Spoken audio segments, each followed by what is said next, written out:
Halo pemirsa, senang sekali saya Valeska Raya bisa menemani Anda dalam program kabar terkini yang hadir setiap hari mulai pukul 6.30 pagi, 12 siang, dan 7 malam. Selama 30 menit ke depan, tim redaksi kami telah menyiapkan rangkaian ragam berita pilihan, di antaranya politik, peristiwa, ekonomi, sosial budaya, hingga kuliner. Berikut ini informasi selengkapnya. Berita pertama datang dari kota Yogyakarta. Ajang kompetisi membaca dan menghafal Al-Quran serta Al-Hadis kembali digelar. Kali ini seleksi tilawah dan hadis yang ke-28 tersebut digelar di kota Yogyakarta. Ada 80 orang peserta yang mengikuti ajang tersebut dengan harapan mampu melahirkan generasi Qurani yang membanggakan.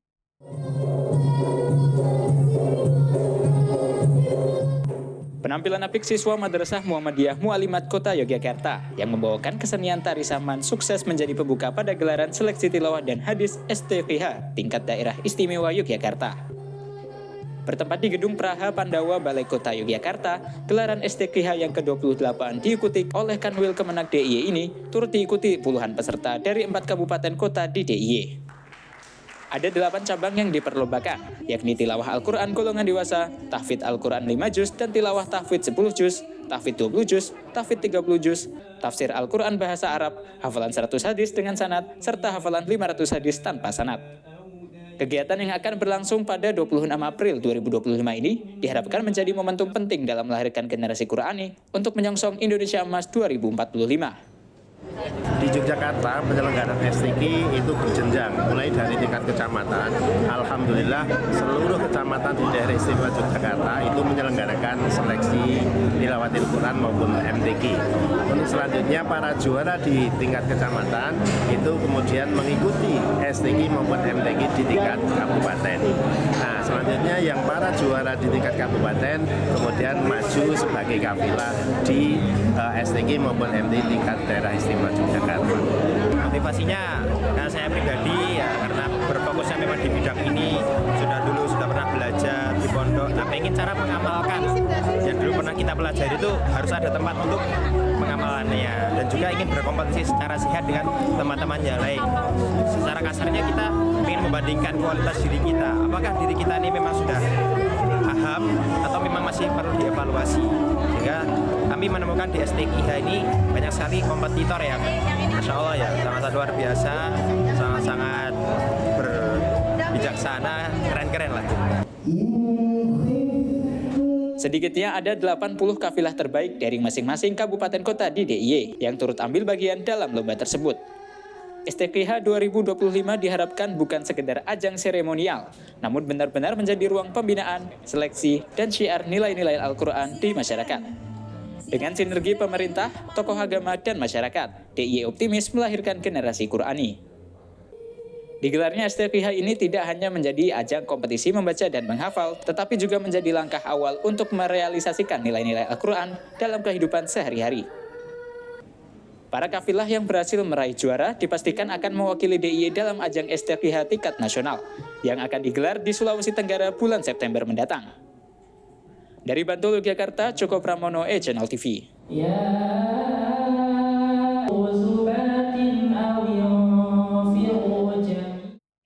Mahasiswa dari program studi Sarjana Terapan Teknologi Rekayasa Kimia Industri Sekolah Vokasi Universitas Diponegoro kembali menorehkan prestasi gemilang di kancah internasional. Sukses meraih 2 emas medali sekaligus dalam 2 kategori berbeda, yakni Engineering dan Environmental Science.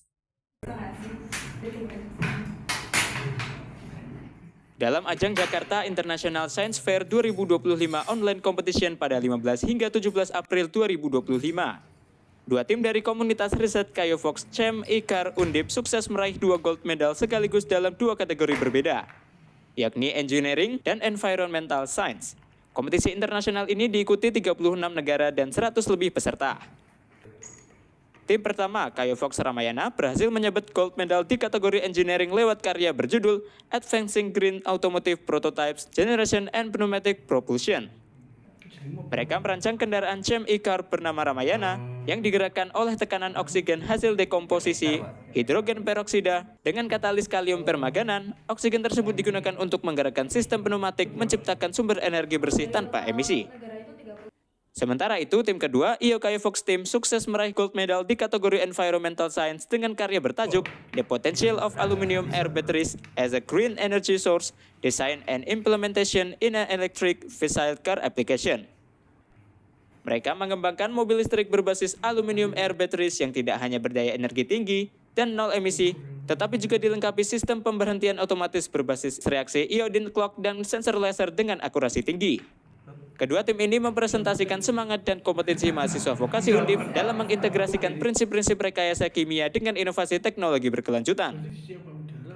Jadi di sini mobil ini dikompetisikan di event Jakarta International Science Fair, itu yang melebatkan inovasi, di mana kami ini membawakan 2 prototipe mobil dan alhamdulillahnya memenangkan 2 gold medal dari 2 kategori yang berbeda, yaitu engineering dan juga science environmental. Kalau yang satu ini itu menghasilkan tekanan dari reaksi kimia yang kemudian itu akan menggerakkan mesinnya ini sehingga dapat berjalan. Kalau yang satunya ini hasil dari reaksi kimianya itu dari berupa aluminium air battery, yang dimana dari reaksi kimia itu menghasilkan listrik yang akan menggerakkan mobilnya. Ditambah di sini juga ada fitur tambahan stopping mechanism dari iodine clock reaction. Kedepannya kami akan terus mengembangkan inovasi dari mobil-mobil tersebut dan juga semoga kedepannya juga kami ingin menambah inovasi lainnya sehingga dapat diterapkan di kehidupan nyata. Keberhasilan ini tak lepas dari bimbingan dosen pembina Abdullah Malik Islam Filardli yang secara intensif mendampingi proses riset, eksperimen, hingga penyusunan karya ilmiah kedua tim. Perannya menjadi salah satu kunci sukses tim Kayovox CMI Car Undip dalam meraih pengakuan internasional. Yovie Nugroho, Semarang, Jawa Tengah, E-Channel TV. Pemirsa, Polda Jawa Tengah menggelar beberapa kasus kriminal. Ada sekitar 2 kasus yang sedang ditangani di Treskrimum Polda Jateng. Berikut ini informasinya untuk Anda. Oke, terima kasih. Bismillahirrahmanirrahim. Assalamualaikum warahmatullahi wabarakatuh. Dalam gelar perkara di kantor Ditreskrimum Polda Jateng di Kota Semarang, Direktur Reskrimum Polda Jateng Kombes Pol Dwi Subagio mengatakan, kasus ini terungkap pada 8 April 2025. Kedua pelaku sudah beraksi sejak tahun 2023. Total ada 5 mobil yang digunakan untuk menipu dan dipalsukan STNK-nya. Modus operandinya, pelaku dengan sengaja membuat STNK palsu dan menggadaikan mobil kepada korban untuk mendapatkan uang.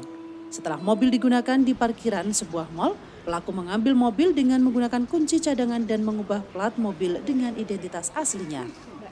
Rata-rata mobil digade ke korban sebesar 25 juta rupiah dan mobil sudah dipasang dengan GPS.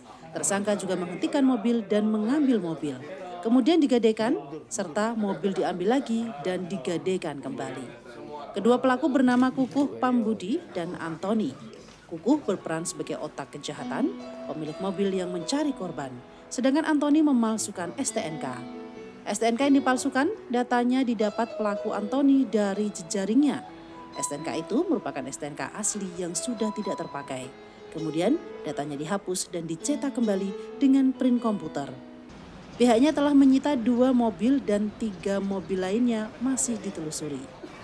Ini adalah merupakan modus yang cukup menarik ya bagi kita semuanya, bahwa tersangka sengaja menggadaikan mobilnya dengan cara ya memberikan mobilnya, namun dokumennya itu ternyata dipalsukan. Jadi tersangka memiliki kendaraan, ya mobil, dokumen aslinya dia memiliki, kemudian dibuat palsu dokumennya. Ya, dokumen asli dia punya, tapi dia membuat dokumen lain, dokumen palsu. Kemudian mobil yang telah dibuat dokumen palsu dengan nomor plat juga palsu, ini yang digadaikan. Begitu digadaikan pada korban, ya, dengan nilai sekitar 25 jutaan rata-rata. Kemudian korban menggunakan kendaraan tersebut. Di tengah jalan ataupun pada saat korban sudah lengah, ya, mobil tersebut ternyata dipasang GPS oleh tersangka K, ya. dan K menyuruh rekannya yang lain untuk mengambil mobil tersebut tanpa sepengetahuan orang yang telah menggadai, ya, tanpa orang yang telah memiliki barang tersebut. Begitu barang mobil ini diambil oleh tersangka, segera diganti kembali kepada dokumen dan plat yang aslinya. Sementara tersangka Antoni mengaku diberikan upah sebesar 1,5 juta rupiah per STNK yang dipalsukan. Sehari-hari Antoni bekerja sebagai pemborong proyek. Dia belajar secara otodidak dalam membuat STNK palsu. Borong. Terus belajarnya di mana? Belajar sendiri otodidak. Otodidak. Sudah berapa kali? Coba-coba aja, Pak. Kenapa bisa mencetak? Belajar dari mana? Karena diminta sama Mas Koko, teman saya ini yang meminta, saya akhirnya kan berusaha untuk bisa merubah itu. Dibayar berapa? 1 STNK 1.500.000. Sudah ya.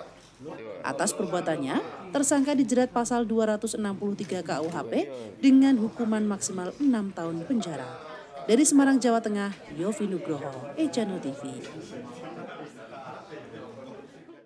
Serius tangani sampah Depo Pawiyatan milik KSM Pilah Berkah banyak dilirik sejumlah pihak untuk bekerja sama dan belajar, termasuk Institut Teknologi Yogyakarta yang tertarik untuk mengembangkan mesin TTG sebagai pembangkit listrik tenaga sampah. Konsistensi dari kelompok swadaya masyarakat atau KSM Pilah Berkah untuk menjadikan Depo Pawiyatan sebagai ruang literasi pengelolaan sampah bertanggung jawab rupanya kian berkembang. Bahkan, kali ini sejumlah mahasiswa dari jurusan Prodi Sistem Teknik Energi, Institut Teknologi Yogyakarta, untuk belajar lebih dekat tentang pemanfaatan sampah untuk energi terbarukan ramah lingkungan. Salah satu yang mencuri perhatian adalah teknologi tepat guna sapu jagat. Sebuah tungku penguasa yang didesain sebagai pemusnah sampah non-daur ulang. Meski berkonsep pembakaran, namun teknologi ini cukup ramah lingkungan karena telah menerapkan sistem pencuci asap. Bahkan, ke depan para mahasiswa ini berencana akan menjadikannya sebagai pusat kajian untuk mengelola asap yang selama ini dijadikan liquid smoke untuk diolah menjadi energi pembangkit listrik. Nah, di sini itu ternyata semua itu bisa diolah, jadi ini sesuatu yang baru buat kami, apalagi kami dari Teknik Sistem Energi. Jadi harapannya ke depan juga kami bisa belajar lebih lanjut lagi bagaimana untuk bisa mengelola atau memanage sampah yang kami hasilkan. Ya, mungkin nanti ke depan kami juga akan menganalisis, Pak. Jadi di sini kan masih pakai listrik PLN gitu ya. Jadi kami juga menganalisis kebutuhan listrik di sini untuk kami konversi menggunakan PLTS gitu. Dan selebihnya mungkin di sini juga tadi ada mesin press gitu kan, ada sapu jagat yang ternyata sapu jagat ini adalah teknologi tepat guna. Dan mungkin itu juga nanti akan kami analisis, kami belajar juga dari situ, mungkin nanti akan kami improvisasi untuk bagaimana dimaksimalkan lagi supaya nanti dari sentuhan energinya itu tersampaikan. Salah satunya mereka ingin melakukan satu upaya perubahan di mana pengelolaan sampah ini dengan menggunakan teknologi terkenal, yaitu katakanlah insinerator, atau yang kami miliki teknologi tepat guna kami adalah sapu jagat, untuk dijadikan satu teknologi berkelanjutan. Panasnya akan dijadikan energi listrik. Salah satu teknologi tepat guna kami namanya sapu jagat yang memusnahkan sampah-sampah residu. Mereka berkunjung ke sini ingin melakukan kemitraan, melakukan tesis, melakukan kajian bersama dalam hal di bidang teknologi, yaitu teknologi pengelolaan sampah yang ramah lingkungan dan tentu berbasis pemberdayaan masyarakat. Kunjungan studi ini sebagai bagian dari upaya pihak kampus untuk ikut andil dalam penanganan persoalan sampah di Daerah Istimewa Yogyakarta. Depo Pawiyatan milik KSM Pilah Berkah dipilih sebab di sini telah mampu melakukan penanganan timbunan sampah. Rata-rata minimal 15 ton per harinya, baik dari sampah rumah tangga maupun skala kawasan, dengan didukung penerapan teknologi tepat guna dan pemberdayaan masyarakat melalui konsep bank sampah mobile. Dari Bantul, Yogyakarta, Joko Pramono melaporkan untuk Ejano TV. Maka kalau bisa pilah sampah dan Seorang pria Parubaya di Sleman, Yogyakarta nekat membakar 2 sepeda motor milik orang lain.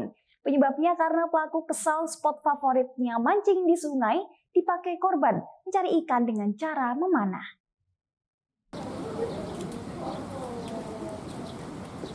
Pria bernama SK berusia 54 tahun ini diringkus polisi sektor Gamping, Sleman. Pelaku ditangkap usai membakar 2 unit sepeda motor milik orang lain. Aksi berawal saat pelaku memergoki spot mancing favoritnya di Sungai Bedok. Ternyata dipakai 3 orang tak dikenal. Ketiganya mencari ikan bukan dengan cara memancing, tapi memanah. Pelaku yang kesal kemudian mengambil bensin di motornya lalu dituangkan ke dalam botol bekas minyak goreng. Tanpa basa-basi, pelaku langsung menyiram bensin ke 3 motor yang terparkir lalu membakarnya. 1 unit motor ludes terbakar, 1 terbakar sebagian, dan 1 motor selamat. Kemudian dari kejadian tersebut, korban mengalami kerugian 1 unit sepeda motor Honda Beat dan 1 unit Yamaha Vixen. Total kerugiannya sekitar 14 juta rupiah. Kemudian untuk modus dan motif pelaku, modus operandinya pelaku itu membakar sepeda motor tersebut dengan cara menyiramkan bensin yang diambil dari sepeda motor Honda Suprafit miliknya, kemudian dituangkan ke dalam botol minyak goreng, dibawa ke TKP, kemudian bensin tersebut disiramkan di atas sepeda motor Honda Beat. Motif pelaku ini hobinya adalah memancing. Jadi mengetahui di spot pemancingan yang tidak jauh dari rumahnya ini ada yang datang kemudian memanah ikan di situ, itu pelaku marah sehingga kemudian pelaku ini pada saat diberitahu oleh saksi warga masyarakat sekitar situ juga, kemudian malamnya tidak bisa tidur, marah kemudian emosi yang akhirnya mengambil bensin yang ada di dalam sepeda motor itu, kemudian terjadilah perbuatan pidana pembakaran 2 unit sepeda motor tersebut. Polisi menyita korek api, selang bensin, dan sepeda motor sebagai barang bukti. Pelaku terancam hukuman maksimal 12 tahun penjara. Dari Sleman, Yogyakarta, Tim Liputan e-Channel TV.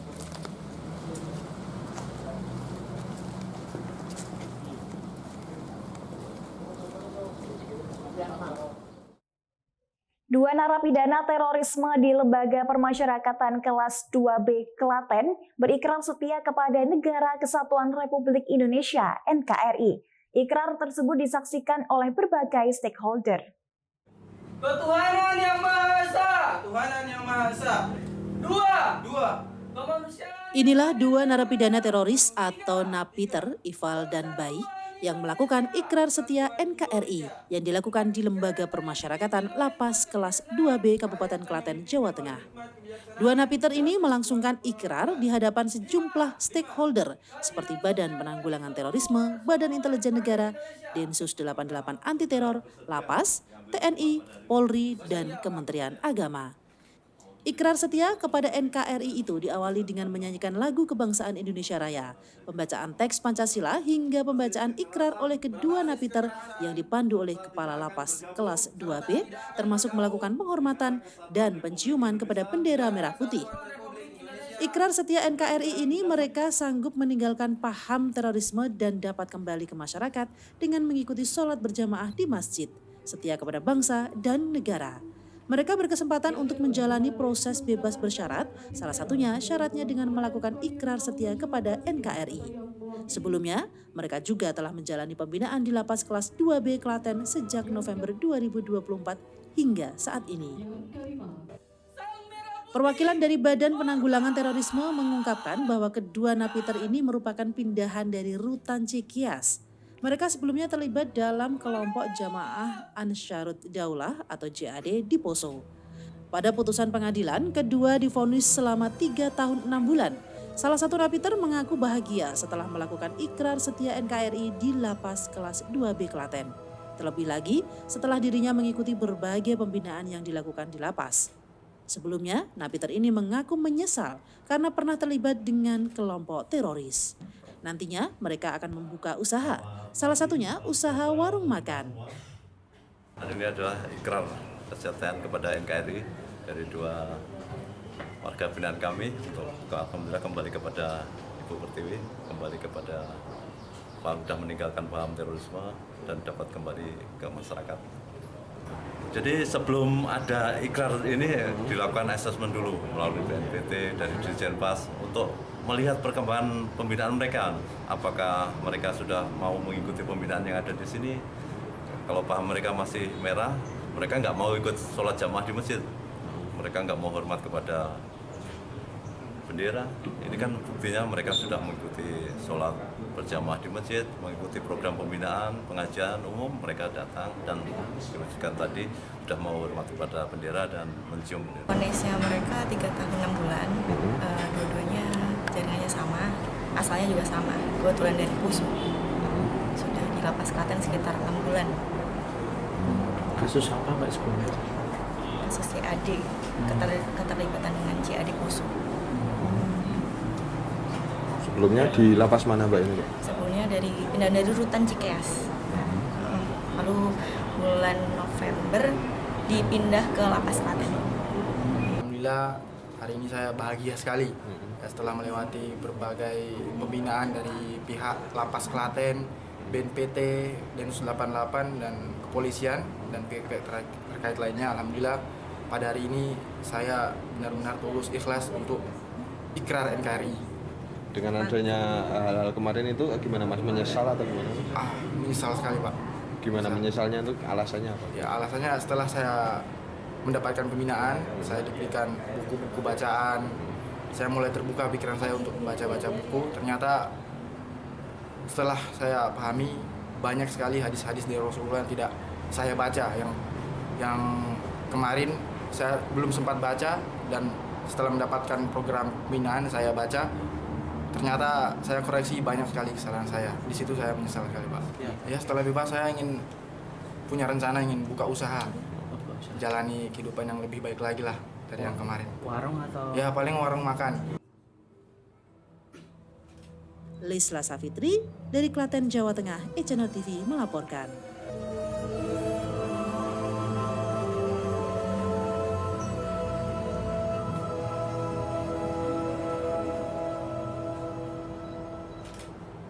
Guna mendukung percepatan pembangunan infrastruktur pedesaan, anggota DPRD Kabupaten Bantul bangun akses jalan untuk warga di Pedukuhan Pucung. Sebuah impian yang lama dinantikan warga karena sebelumnya jalan tersebut rusak dan sulit dilalui. Berikut informasinya untuk Anda. Warga di Pedukuhan Pucung, Pendowoharjo, Sewon, Bantul ini nampaknya tengah berbahagia. Pasalnya kini mereka telah memiliki jalan baru untuk berbagai akses. Hal ini tak terlepas dari peran seorang tokoh anggota Dewan Perwakilan Rakyat Daerah Kabupaten Bantul, Yuliana Tumonglo. Kondisi jalan yang awalnya rusak dan sulit untuk dilintasi kendaraan oleh kader dari Partai Demokrat tersebut diperbaiki dengan corblok, yang saat ini nampak membentang membelah kampung berkapasitas bebas akses. Sebuah impian yang telah lama mereka nantikan sebelumnya. Karena ini permintaan dari masyarakat dan juga memang kita lihat jalannya memang rusak dan memang perlu diperbaiki. Harapan saya semoga dengan dibuatnya jalan ini menjadi lebih bagus, dapat berguna bagi masyarakat dan juga terutama bagi anak sekolah. Dari warga sini sangat banyak terima kasih karena dengan adanya jalan ini sehingga sangat membantu kepada keluarga di Dusun Pucung ini, sehingga akses ini sangat penting sekali untuk manfaatnya untuk pertumbuhan ekonomi di Dusun Pucung, Bapak. Proyek jalan corblok tersebut dibangun dengan proses pengerjaan selama hampir sebulan dengan gotong royong, serta didukung anggaran dari dana aspirasi Dewan DPRD Bantul. Sebagai wujud syukur, warga di Pedukuhan Pucung ini menggelar pengajian akbar yang diikuti oleh hampir seluruh warga di Pedukuhan Pucung. Dari Bantul, Yogyakarta, Joko Pramono, e-Channel TV. Institut Seni Indonesia Yogyakarta semakin mempererat kemitraan dengan Bundit Patana Silpa Institute of Fine Arts Thailand melalui penandatanganan nota kesepahaman yang dilaksanakan di Gedung Rektorat ISI Yogyakarta. Kerjasama ini mencakup pertukaran dosen, mahasiswa, serta kegiatan kolaborasi, termasuk pameran seni yang diadakan bersama.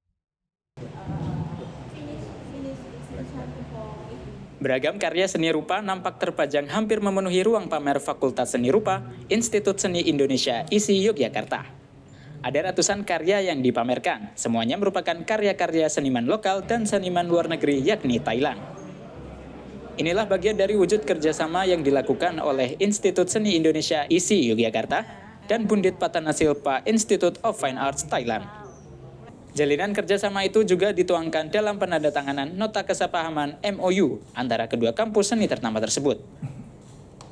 Langkah strategis ini juga menjadi komitmen kedua institusi seni terkemuka di Asia Tenggara untuk memperkuat kolaborasi lintas bidang, mulai dari pendidikan hingga pertukaran budaya. Akar budaya kita pun banyak yang mirip begitu, sehingga kita bisa melakukan komparasi bagaimana budaya di Asia Tenggara ini walaupun dekat tapi berbeda sehingga bisa menjadi pengayaan referensi bagi kita. Dan tapi memang Thailand ini negara gajah putih yang tidak pernah dijajah. Kita mungkin lebih banyak pengaruh dari luarnya, sehingga itu menarik saya kira digambarkan dalam medium seni. Pertukaran yang sangat menarik dalam pameran ini adalah pertukaran budaya antara Indonesia dan Thailand, kemudian bagaimana mahasiswa, dosen, dan semua aktivitas akademika di Indonesia bisa bertukar kebudayaan dan pengetahuan antara tradisional Thailand dan tradisional yang ada di Indonesia, mengembangkan Nusantara ini menjadi mendunia dan Thailand menjadikan salah satu kegiatan utama dari ISI Yogyakarta menuju internasional. Melalui kerjasama ini, kedua pihak berharap momentum ini bisa menjadi fondasi awal yang kuat bagi kolaborasi yang lebih luas dan berkelanjutan, serta memperkaya khazanah seni dan budaya di kawasan Asia Tenggara. Dari Bantul, Yogyakarta, Joko Pramono, E-Channel TV.